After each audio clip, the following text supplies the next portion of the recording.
మారదు అని అనుకుంటూ ఉన్నావా? నేనున్నానన్న యేసు మాటను మరిచావా? కన్నీరు నాట్యంగా మార్చును చూస్తావా? నేనున్నానన్న యేసు మాటను మరిచావా?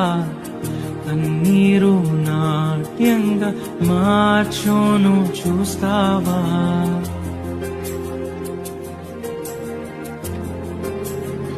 నిన్ను నిజంగా ఎవరు ప్రేమిస్తున్నారో, నువ్వంటే నిజంగా ఎవరికి ఇష్టమో నీ ఖాళీ పరచ టైంలోనే అర్థం అవుతుంది. అన్నీ సమృద్ధిగా ఉన్నప్పుడు చాలా మంది నేను పలకరించడానికి ముందుకు రావచ్చేమో, కానీ ఏమీ లేనప్పుడు నీ భుజం తట్టి ప్రోత్సహించే వాళ్ళే నిజమైన స్నేహితులు. స్తోత్రం చెప్పండి, హల్లెలూయా. బైబిల్ గ్రంథంలో అదే మాట ఉంటుంది, నిజమైన స్నేహితుడు చెప్పండి